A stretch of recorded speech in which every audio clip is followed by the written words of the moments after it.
Now, Council's Bush Care program has more than 700 volunteers caring for over 120 bushland reserves. And to talk about what it's like being a volunteer, I'm joined today by Carol Allen. Thanks for joining us, Carol. Hi. Now, look, I can't believe that size of reserves and bushland. With approximately 3,000 hectares, obviously the council really do need the community involvement. What inspired you to join as a volunteer? Well, as part of Seniors Week, or Seniors Month, I went on a few walks 2 years running and got to know the bush care people that were organising the walks. And I like gardening, and as we recently emigrated, I missed doing my garden and thought this would be a good way of getting into gardening again.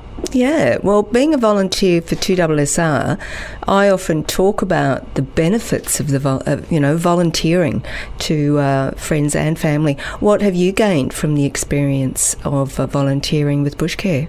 Oh, lots really, especially, as I say, we've recently emigrated, so we've got the social side of it, which is really nice. Exactly. Morning tea or afternoon tea. Yeah. We work on different sites, so we get to know other people. Exactly.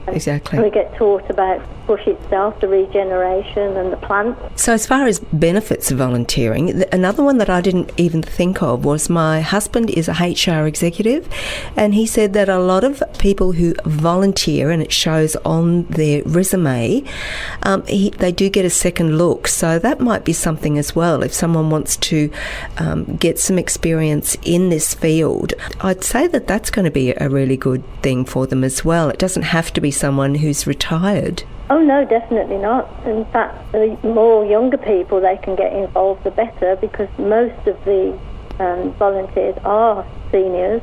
So there is a big gap, really, and it would be great if you've got maybe school children or anybody that's got some spare time, and it's really rewarding because you feel that you're doing something good for the community. You're outside in the fresh air. Exactly. It's a real hands-on educational experience. And yet they run courses for you, like day courses or weekend ones, where you can go on a plant identification course and different things like that. There's even a bee course now for beekeeping.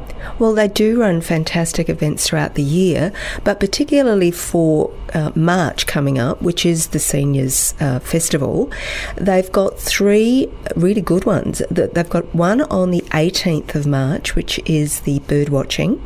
Yep. Are you going on that one? We've been on that one previously. All right then. And on the 23rd, they've got the Potter Point Shorebird Tour, which is Kurnell. But the one I wanted to highlight was that if anyone is interested in volunteering, on the 29th of March, there's one called the Bushwhackers at Caravan Head Bushland Reserve. And if someone's curious about what it is, being part of the Bush Care unit, this is the perfect event for them. They can go along for a few hours, get the feel of what it's all about without having to commit. Yes, brilliant, because sometimes when we're out in the bush working on some of the reserves that are in the residential area, people walk past and sometimes they ask us about it, and we have got leaflets that we can pass out to them to tell them more about Bush Care. All right, my last question is, do they need experience at all, or is that something that they will receive? No, they don't, and yes, it's something they will receive. Although I consider I know a lot about gardening, I knew absolutely nothing about Bush Care. Ah, okay. Well, that's interesting. Well, listen, thank you so much for talking to us today. If the listeners want to contact Bush Care, the contact number is 9524 5672, or you can email bushcare@ssc.nsw.gov.au. Thanks very much for joining us, Carol. This Seniors Week interview thanks to Moran Aged Care, providing premium care, lifestyle and wellness to seniors in Engadine and Sylvania. 2SSR sponsor.